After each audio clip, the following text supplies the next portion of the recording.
तीज की रंगत बाजार में दिख रही है। महिलाएं साज श्रृंगार की दुकानों पर अंतिम वक्त तक तैयारी कर रही हैं। ऐसे में मौर्या लोग बोरिंग रोड चूड़ी मार्केट की रौनक देखते ही बनती है। तीज व्रत करने वाली महिलाएं कहती हैं कि वैसे तो पति उनकी रक्षा हमेशा करते हैं, लेकिन तीज व्रत के जरिए वो भी अपने पति की रक्षा की कामना करती हैं। सो मच लगता है कुछ पति के लिए अच्छा कर रहे हैं, अपने पति को सेव कर रहे हैं। हमेशा पति सेव करते हैं औरत को for the whole life, but एक ऐसा मौका मिलता है जिसमें पति को हम सेव कर रहे हैं, तो दैट्स गुड। स्पेशली मेहंदी से हम लोग अपने हस्बैंड को टेस्ट लेते हैं कि वो जितनी लाली चढ़ेगी उतना हस्बैंड प्यार करेंगे। अच्छा, इसलिए एज ए टेस्ट अगर लाली नहीं हुई तो फिर हम लोग लड़ते हैं कि मेरी मेहंदी लाल नहीं हुई, इसका मतलब प्यार कम हो गया है। शादी में कितनी मेहंदी चढ़ी थी आपकी? बहुत ज्यादा। वही महिलाएं कहती हैं कि तीज का कठिन व्रत सरल भी हो जाता है, क्योंकि उनके मन में पति की लंबी उम्र की भावना होती है।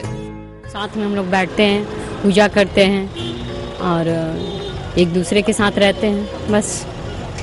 बहुत कठिन व्रत है क्या? बहुत कठिन तो नहीं है, खाना पीना पानी नहीं पीना रहता है, लेकिन अगर मन से कीजिए तो सब निकल जाता है। ऐसे आदमी अगर जनरली अगर बोले कि खाना नहीं खाना और पानी नहीं पीना तो नहीं रह सकते हैं, लेकिन वो एक मन में रहता है कि नहीं इस दिन को हम ऐसे ही निभाएंगे, तो वो हो जाता है। ऐसा माना जाता था कि पार्वती जी शिव जी के लिए ये व्रत की थी, तो उन लोगों की शादी हुई थी। क्योंकि पार्वती के जो पिता थे वो विष्णु के साथ उनका शादी तय किए थे, लेकिन वो चाहती थी शिव को प्राप्त करना, इसीलिए वो हरतालिका व्रत इसका नाम रखा गया है। वो वन में जा करके इसका पूजा की थी, तो इससे माना जाता है कि आप अगर ये पूजा करते हैं तो आपको शिव के रूप में पति प्राप्त होता है, और अगर हो चुका है तो पति के लंबे उम्र के लिए। वहीं मिठाई की दुकानों पर भी भारी भीड़ है। दुकानदार तीज के पकवान तैयार करने में व्यस्त हैं। हरतालिका पर्व है, शिव पार्वती का जो पर्व है इसको बहुत शुभ माना जाता है।